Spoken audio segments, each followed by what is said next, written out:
Mesdames et messieurs, bonsoir. Merci de nous rejoindre sur Politique pour ce deuxième numéro de la semaine où le dossier ukrainien prend le dessus à la suite des événements qui se sont succédés sur le terrain. D'abord avec la première sortie de Zelensky au Congrès où il clamait haut et fort que l'Ukraine ne se rendrait jamais.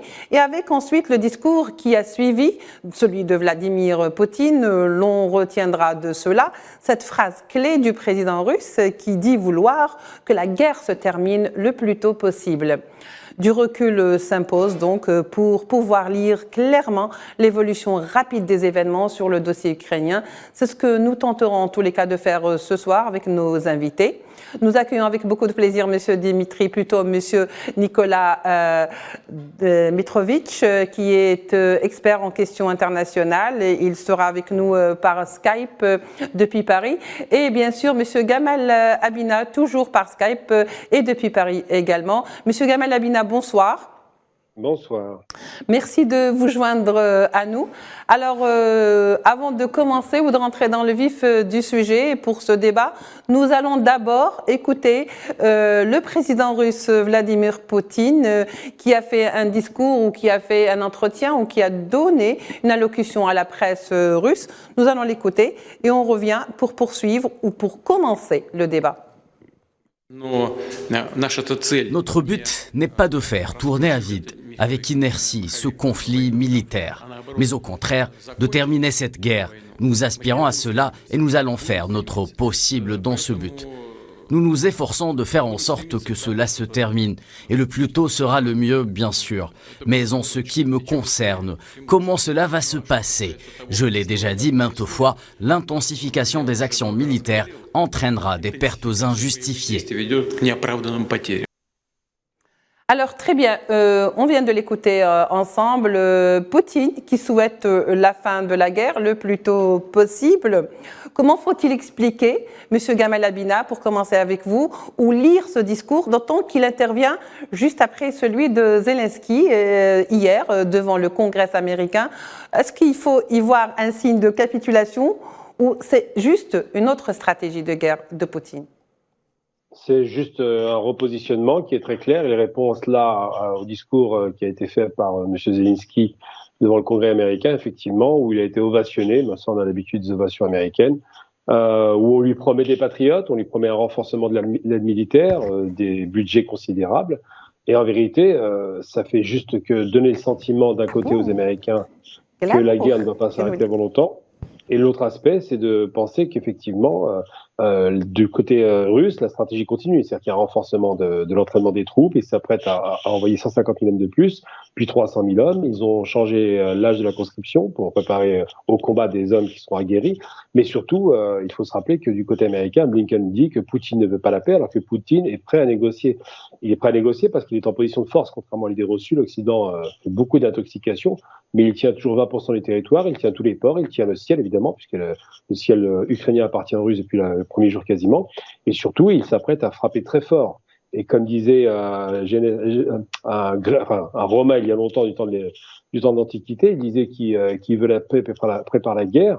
Eh bien, c'est exactement ce que fait Poutine. Pour préparer la paix, il prépare déjà la guerre. Une offensive très forte qui va faire très mal. Il l'a déjà annoncé dans son discours, on l'a entendu. Et en même temps, il regrette puisqu'il parle de frères ukrainiens et russes. Et de l'autre côté, il parle de pertes inutiles qui vont être de toute façon évidentes. Il l'a déjà annoncé. Il y aura donc une frappe très forte de la partie russe pour montrer aux Ukrainiens qu'il n'y a pas de solution militaire. Et à partir de là, eh bien, ils seront obligés de négocier. Très bien. Alors, Monsieur Gamal Abina, je pose la même question à Monsieur Nicolas Mirkovic. Est-ce que vous pensez aujourd'hui que c'est une stratégie de guerre? Est-ce que vous pensez réellement que aujourd'hui, dans ce discours, Poutine est en train de faire un appel à l'Occident pour aller vers un terrain d'entente? Est-ce qu'il faut interpréter ça comme une faiblesse de la part de Poutine?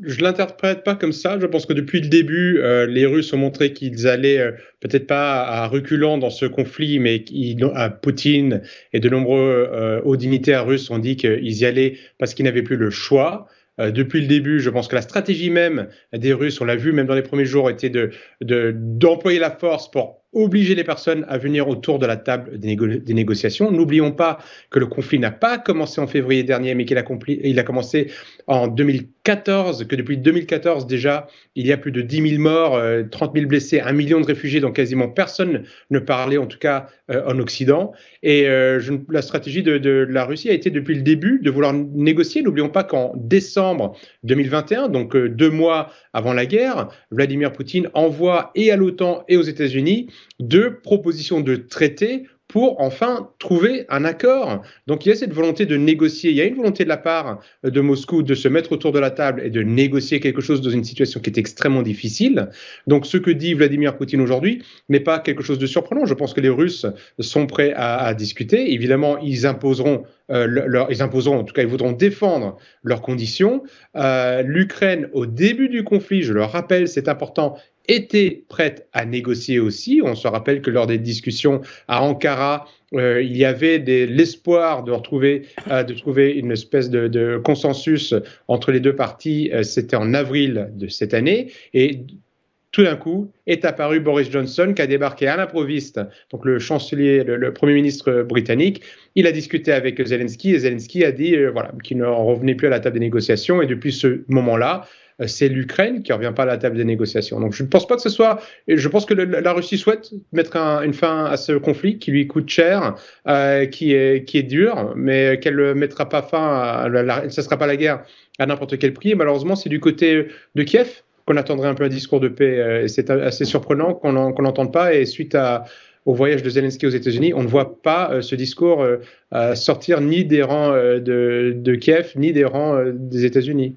Oui, justement, Zelensky donne une impression d'être en posture de l'homme gagnant, celui qui gère, du moins, c'est l'image qu'il a voulu donner, laisser apparaître en disant que l'Ukraine ne se rendra jamais, alors que Poutine, lui, souhaite la fin du conflit le plus tôt possible. Que doit-on penser de cet antagonisme entre les discours de l'un et de l'autre, alors qu'on sait très bien que les 2 hommes, M. Gamal Abina, ne sont pas dans la même position de force en tous les cas? Évidemment, l'Ukraine avant l'invasion, c'était 27e puissance militaire mondiale. Aujourd'hui, ils sont très très loin. Ils sont tenus à bout de bras par les États-Unis qui alimentent vaille que vaille la guerre, qui ont promis des patriotes. Alors, les patriotes arrivent très tard, de toute façon, ça ne fera pas de différence. Et puis les patriotes ne peuvent pas frapper ni toucher les missiles intercontinentaux, les Zircons ou Saturn qui vont être expérimentés. La Russie alimente facilement son armée, puisque la logistique est frontalière, donc il n'y a aucun problème. Les rapports de force sont parfaitement disproportionnés et le jeu de poker menteur assez malsain auquel se prête Zelensky, on se demande s'il se rend vraiment compte de ce qu'il dit en termes de rapport de force, va conduire des morts supplémentaires et inutiles. Et je le répète systématiquement que ces morts ukrainiennes sont inutiles alors que ça aurait pu être négocié depuis le début. Les Turcs ont tenté de jouer l'œuvre de médiateur, mais malheureusement, du côté de la partie américaine, s'y refuse catégoriquement parce qu'elle pense que la Russie va s'épuiser dans une guerre qui durera le plus longtemps possible du point de vue américain. Il se trompe. La Russie de 89, de l'échec de l'Afghanistan, n'est pas la Russie d'aujourd'hui qui est surpuissante. Les sanctions économiques sont un échec total. Il suffisait, à les entendre parler, de dire que la guerre serait plus alimentée par les hydrocarbures russes. Eh bien, c'est tout le contraire qui s'est produit. Ils ont multiplié par 4 leurs revenus en un an, ce qui est assez extraordinaire. La Russie ne s'est jamais aussi bien portée sur un plan microéconomique et macroéconomique. Elle ne manque de rien. Ceux qui souffrent actuellement, c'est les Ukrainiens, évidemment. Et par ricochet effet direct, c'est l'Europe qui commence à manquer d'énergie. Donc, de dire que les Russes seraient en difficulté, c'est complètement ridicule. Les Américains se savent aujourd'hui à portée de tir des missiles russes qui ont une capacité nucléaire portée de 18 000 km/h, ces fameux missiles hypersoniques qu'ils ont développés durant une dizaine d'années. Ils ont un avantage stratégique considérable. On est très loin de l'époque des Pershing qui étaient postés du côté de l'Allemagne. Maintenant, les Russes peuvent frapper le cœur des États-Unis sans difficulté si ça dérape. Ils l'ont dit. Ils disent qu'ils ont une capacité offensive importante et surtout en termes d'offensive sur le plan ukrainien. Évidemment, les Russes ont une supériorité technologique, numérique, militaire à tout point de vue, largement plus importante que celle des Ukrainiens qui envoient souvent des soldats au combat, mal préparés et qui meurent d'ailleurs parce qu'ils utilisent des armements russes, états-uniens qu'ils ne maîtrisent pas. Alors, comment faut-il voir les choses, Monsieur Nicolas Mirkovitch, lorsque, par exemple, le secrétaire d'État américain, Anthony Blinken, annonce que la Russie n'a manifesté aucune volonté significative de mettre un terme à la guerre, Voici la réponse donc de Blinken. En tous les cas, Poutine est venu juste après dans son discours pour répondre à Blinken. En tous les cas, ça ne semble pas beaucoup convaincre cet appel de Poutine les États-Unis qui peut-être, ou semblerait-il, qu'ils veuillent prolonger cette guerre. Ils veulent, c'est la stratégie depuis le départ. N'oublions pas qu'il y a eu un coup d'État en 2014 qui a été organisé ou en tout cas soutenu, financé par les États-Unis. Ils s'en sont vantés, ce n'est pas un complot. Et depuis 2014, nous savons aujourd'hui, maintenant très clairement, à travers les aveux de Poroshenko et un peu à travers les aveux à peine cachés d'Angela Merkel, que les Ukrainiens, les Américains ont profité des accords de Minsk II pour armer les forces ukrainiennes, c'est-à-dire de faire venir des formateurs de l'OTAN, de leur apprendre à comment utiliser des armes de l'OTAN. Et donc pendant ces dernières années, l'armée ukrainienne s'est renforcée. Pourquoi est-ce qu'elle se renforce? Parce que les États-Unis, dans leur stratégie, et ça date déjà d'il y a très longtemps, du siècle dernier, j'ai envie de dire, ont identifié que la Russie pouvait être un rival sur le continent eurasiatique. Alors la Russie n'est peut-être pas du niveau des États-Unis en termes de PIB, mais la Russie est un des pays les plus puissants du monde, représente une des économies les plus riches, et les États-Unis ont peur que la Russie soit un allié fort, important de l'Ouest européen, de l'Asie, du Moyen-Orient, de l'Afrique, que des régions où les États-Unis voudraient avoir la première place. Donc l'objectif des États-Unis, comme cela était le cas en Afghanistan à l'époque de l'Union soviétique, était de tendre un piège à Poutine, de faire rentrer la Russie dans cette guerre contre l'Ukraine afin de l'affaiblir. La dernière chose que veut Washington, c'est que la guerre s'arrête, parce que si la guerre s'arrête, il y aura un compromis. La Russie reprendra son rôle de puissance européenne. Alors, il y a beaucoup de mal qui a été fait. Il y a eu quand même deux gazoducs qui ont été détruits par des méthodes terroristes. On ne sait toujours pas qui c'est, évidemment, mais il y a eu du mal qui a été fait à la Russie, aux relations entre l'Europe et la Russie, mais la Russie pourra s'en remettre. En revanche, plus la guerre dure, plus l'armée russe souffrira, plus l'économie russe, en tout cas, elle sera attaquée. On a bien entendu juste avant qu'elle s'en sort mieux que ce qui était prévu. Et donc, les États-Unis veulent que ça dure pour faire mal à la Russie, en espérant que l'opération en Ukraine montée et organisée par Washington ait les mêmes effets que celle que Washington avait organisée en Afghanistan contre l'URSS. Donc, la dernière chose que veut Washington aujourd'hui, hélas, c'est triste, mais c'est la réalité, c'est la paix en Ukraine. Mmh. Excusez-moi, je vous interromps, mais il suffirait que là, ce soir, Biden dise que les Américains vont arrêter de financer et d'armer l'Ukraine, que la guerre s'arrêterait. Guerre s'arrête.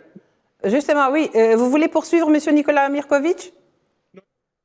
Il suffit que les États-Unis arrêtent de financer Zelensky et la guerre s'arrêterait.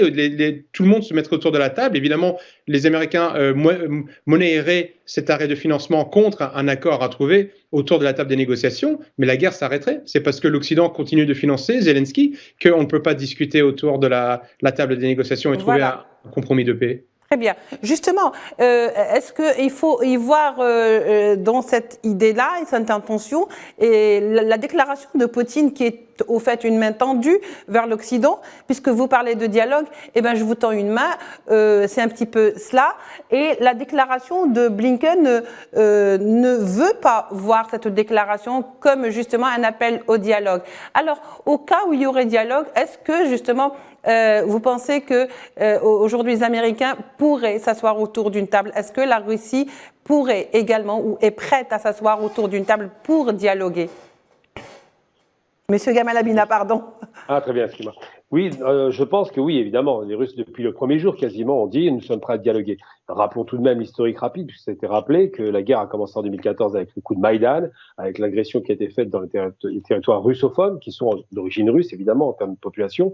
Et surtout, rappelons que les accords avaient été signés sous le parrainage de l'OSCE, qui devait garantir que ces fameux accords de Minsk en Biélorussie allaient être appliqués. Ils n'ont pas été appliqués par la partie ukrainienne, donc le tort est ukrainien.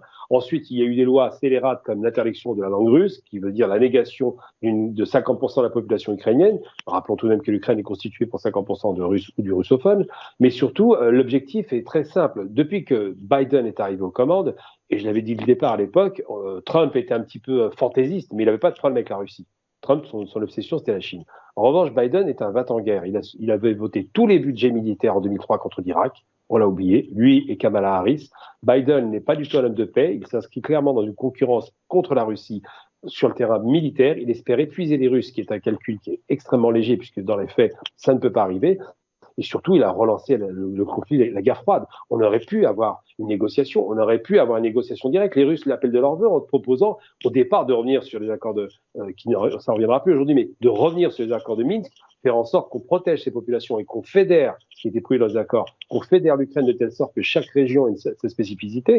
Aujourd'hui, l'annexion des territoires réclamée par la partie est de l'Ukraine est acté, il ne va pas revenir en arrière. Et la question qui se pose, c'est est-ce qu'il va prendre Kherson, est-ce qu'il va garder Mariupol, est-ce qu'il va garder tout le sud de l'Ukraine, les différents ports. Bon, la Crimée, c'est déjà acté, mais est-ce qu'il va conserver tous ces éléments qui vont faire de l'Ukraine un pays enclavé? C'est ça la question qui se pose. Et les Américains se moquent complètement de ce qui peut arriver aux Ukrainiens. Pour donner une échelle de valeur, le PIB de l'Ukraine, c'est 200 milliards de dollars, la destruction, c'est 600 milliards. C'est une estimation qu'on fait. Qui va reconstruire? Eh bien, les Européens pensent que les Russes le feront. Oui, les Russes vont reconstruire la partie qui les intéresse. Et le reste, ça va être à la charge, non pas des États-Unis, mais de l'Europe, qui sont toujours les grands perdants.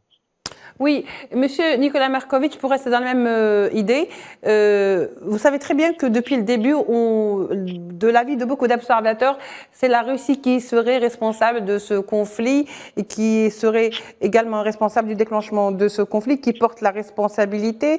Alors, la Russie, alors que de son côté, a jusque-là, à maintes reprises, tendu la main, alors que l'Occident fait la sourde oreille. Au fait, dans tout ça, quel est l'objectif des États-Unis? Car on sait très bien que la décision n'appartient pas aux Ukrainiens. Les États-Unis veulent éloigner la Russie du reste de l'Europe de l'Ouest. La Russie est aujourd'hui un des pays les plus riches. Son sous-sol est extrêmement riche. On le voit avec ces histoires de sanctions. Trouver des remplacements au gaz, au zinc, au pétrole, au palladium, aux céréales, au blé russe est extrêmement compliqué pour les pays de l'Ouest européen. C'est une folie de voir les pays européens infliger des sanctions à la Russie, qui sont un des partenaires naturels de l'Europe de l'Ouest. L'Europe de l'Ouest et la Russie ont une civilisation en commun, ils ont une histoire en commun, ils se sont déjà fait la guerre, mais ils ont été alliés aussi. Pendant la Deuxième Guerre mondiale, les Français et les Britanniques étaient alliés des Soviétiques contre le nazisme, il ne faut pas l'oublier. Et les Russes ne vont pas bouger, ce pays sera toujours le voisin de l'Ouest européen. Donc les Américains ont peur de ça, parce que si l'Europe, tout d'un coup, commençait à devenir une puissance, si l'Ouest et l'Est européen commençaient à travailler en bonne intelligence sur une meilleure exploitation des ressources, sur une optimisation du travail, sur des meilleurs rapports de voisinage avec l'Asie, avec le Moyen-Orient, avec l'Afrique, nous sommes sur un continent entre l'Eurasie et l'Afrique, nous pourrions vivre bien. Nous n'avons pas besoin des guerres. Beaucoup des guerres de notre siècle et du siècle passé sont des guerres qui ont été organisées par les États-Unis. Alors, ça ne veut pas dire que tous les conflits sont organisés par les États-Unis, mais il y a beaucoup d'huile sur le feu qui est versée par les États-Unis dans des guerres que nous pourrions gérer, et nous pourrions, à travers le doux commerce, apaiser les situations et essayer de créer de la prospérité pour l'ensemble de nos continents. Les Américains, si cela se faisait, deviendraient une île, puisqu'ils sont à plus de 7000 kilomètres de tout cela. Ils seraient loin, ils ne pourraient plus avoir leur mission militaire sur place, ils ne pourraient plus avoir cette force de coercition sur les différents États. Et ça, c'est un problème. Donc les États-Unis ont peur du continent eurasiatique, de l'Europe, de l'Asie et de l'Afrique, qui commencent à s'organiser sans eux. Et c'est pour ça que l'Ukraine est un point d'achoppement aujourd'hui. C'est uniquement pour ça. Et malheureusement, les Ukrainiens servent de chair à canon dans ce combat qui est catastrophique, qui était un crime. On nous avait dit que l'Union européenne allait être construite pour arrêter les guerres. Elle n'a pas su empêcher les guerres en Yougoslavie en 1990. Elle ne sait pas empêcher la guerre aujourd'hui. L'Europe souffre et l'ensemble du monde souffre à cause de cette décision américaine, parce que les États-Unis, et cela a été dit maintes fois par leurs géopoliticiens, par leurs experts, ne veulent pas d'une Europe qui soit rapprochée de la Russie. Ils ne veulent pas de rival. C'est la doctrine de Wolfowitz au début des années 90, à la fin de la guerre froide. La première chose que décident les Américains, c'est de renforcer leur armée, c'est d'étoffer l'armée. Et ils disent tout de suite pourquoi. Ils disent à cette époque-là qu'ils ne veulent pas de rival sur le continent eurasiatique, de rival commercial, de rival idéologique.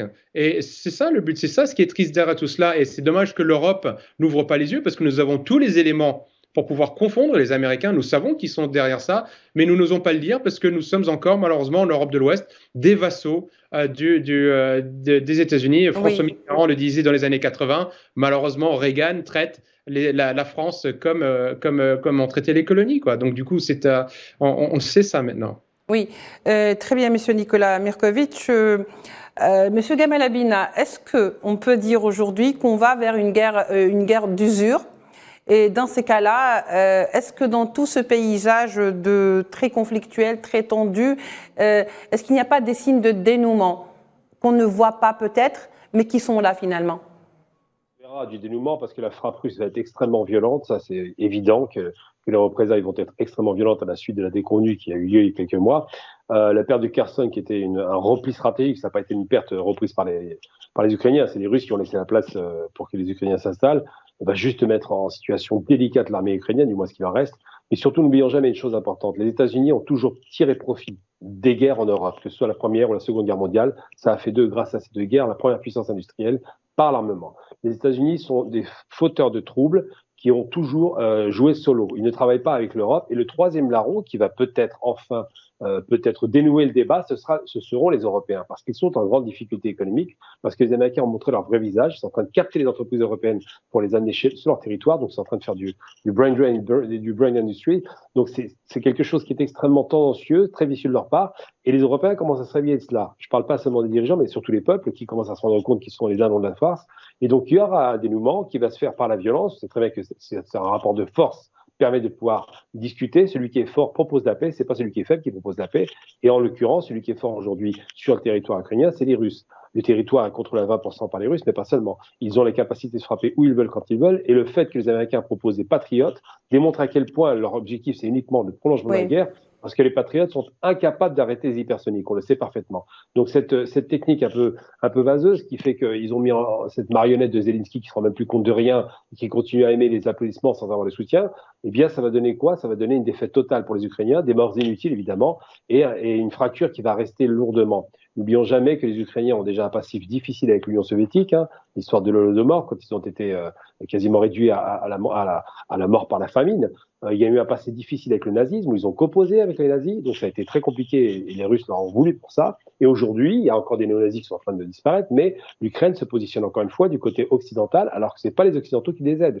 Rappelons-nous quand même qu'avant 2014, l'État ukrainien était pro-russe, et qu'on a tout fait pour le faire tomber. Donc cette volonté de déstabiliser la région est une volonté américaine affichée dans le but simplement et bassement de faire de l'argent, parce que la guerre, ça rapporte. Très bien, Monsieur Gamal Abina. Monsieur Nikola Mirković, il ne nous reste pas beaucoup de temps, donc on va essayer un petit peu de conclure avec vous avec cette question. Vous parliez de vouloir isoler, les États-Unis, essayent de vouloir isoler la Russie, mais il n'y a pas que cela. Est-ce que vous ne pensez pas que quelque part, aujourd'hui, les États-Unis veulent mettre à genoux la Russie? Dans ce cas-là, est-ce que si la guerre venait à durer encore longtemps, cela pourrait affecter militairement et économiquement réellement la Russie ou pas? Oui, bien sûr, on ne peut pas dire que ces sanctions font du bien à l'économie russe. On voit en revanche que les Russes ont fait font preuve de résilience et que ces sanctions, on en est au 9e paquet de sanctions européennes, n'arrivent pas à faire plier la Russie. Le ministre de l'économie français et des Finances, Bruno Le Maire, avait dit qu'il ferait s'effondrer l'économie russe. C'était des propos extrêmement graves de la part d'un ministre, extrêmement durs. On en est très loin. Nous savons aujourd'hui, je vais vous donner les chiffres d'un institut américain qui s'appelle l'Institut Wilson, que 16% de la planète aujourd'hui impose des sanctions contre la Russie. 16%. C'est-à-dire rien. Alors évidemment, en termes de PIB, ces 16% sont assez importants, mais la Russie a montré qu'elle continuait à faire de nombreuses affaires avec la Chine, avec l'Inde, avec l'Afrique du Sud, avec l'Amérique du Sud, avec l'Afrique, donc et même avec d'autres pays européens. Vous savez que les Français continuent à acheter de l'uranium de la part de la Russie. Là, les Grecs continuent à acheminer du pétrole russe. Donc du coup, on voit que ces sanctions ne fonctionnent pas et que la Russie réussit à s'en sortir. Il va y avoir un moment d'adaptation parce qu'on ne peut pas du jour au lendemain avoir un partenaire important. Oui. européenne étant un des premiers, et tout d'un coup être coupé de ce partenariat sans conséquences. Donc il y a des conséquences, mais la Russie est encore là aujourd'hui, elle est en train de développer des nouvelles filières. Elle a montré aussi que ces sanctions ont permis à la Russie d'être autonome, là où la Russie importait des produits agricoles, maintenant elle en produit et elle en exporte. Donc du coup, la Russie a fait beaucoup de progrès. Et impressionne, il y a eu plusieurs articles dans Forbes, dans The Financial Times, qui montrent que la Russie, de manière assez surprenante pour les Européens, réussit à s'en sortir. Tant que la guerre durera, ça fera mal, parce que du coup, c'est du budget qui est alloué à la guerre, qu'il y a des pertes. Mais on voit que la Russie a des ressources, qu'elle a des alliés qui sont puissants, comme la Chine, comme l'Inde, comme l'Afrique du Sud, comme différents pays, comme l'Algérie d'ailleurs. Donc elle peut résister. Elle peut résister. Ça va faire mal, mais peut-être moins mal à la Russie qu'à d'autres pays européens. Merci beaucoup, Monsieur Nicolas Mirkovic. Je rappelle que vous êtes expert en questions internationales, mais également humaniste et auteur de plusieurs ouvrages. Merci également à Monsieur Gamal Abina d'être avec nous. Vous êtes également expert en questions internationales. Mesdames et messieurs, merci à vous de nous avoir suivis. Je vous retrouve quant à moi la semaine prochaine pour deux nouveaux numéros de Politique. Au revoir.